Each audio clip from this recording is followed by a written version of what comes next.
நீங்க மட்டும் பிறவி பயன் அடைஞ்சா போதுமா? இந்த உலகத்துல எத்தனை கோடி மானிட சட்டையை தாங்கி பிறந்திருக்கிறார்கள். இனி நீங்கள் செய்வது வேலையெல்லாம் மற்றவர்களையும் பிறவி பயன் அடைய செய்வதே சிவத்தொண்டு. அதுவே நீங்கள் செய்கின்ற இறை தொண்டு. இனி நீங்கள் இங்கே வந்திருப்பவர்கள் அனைவரும் ஒரு ஆன்மாவையாவது நீங்கள் உங்கள் மூலமாக திருவாசகத்தை எழுத வையுங்கள். இதுதான் இந்த மாநாட்டினுடைய முதல் தீர்மானம். நீங்கள் அனைவரும் ஒரு ஆன்மாவையாவது திருவாசகத்தை எழுத வையுங்கள். ஒரு ஆன்மா எழுதி வச்சிட்டீங்கன்னா போதும், உங்க குலம் வாழ்ந்து, உங்க குலம் நல்லா இருக்கும், உங்க கஷ்டங்கள் தீர்ந்துடும். தவமிருந்து கிடைக்க வேண்டிய முத்தியே எளிதாக கிடைக்கிறது என்று சொன்னால் உலக வாழ்க்கை தானே எளிதாக கிடைக்காது, நிச்சயமா கிடைக்கும்.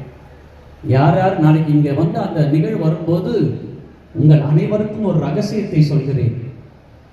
இங்கே வந்து சிவபெருமானும் மணிவாசகரும் எழுந்தருளி கூத்தாடி ஒருவரை சந்தித்த பிறகு அந்த கணப்பொழுது நீங்கள் கூட்டத்தில் எந்த மூலையில் எங்கே இருந்தாலும் கவனமாக கேட்டுக்கொள்ளுங்கள். இது மணிவாசகர் வார்த்தை, இது மானிட சட்டை தாங்கி வந்த சிவகுமார் வார்த்தை அல்ல. நிச்சயமாக சொல்கிறேன், திருவாசகத்தின் மீது ஆணையாக சொல்கிறேன்.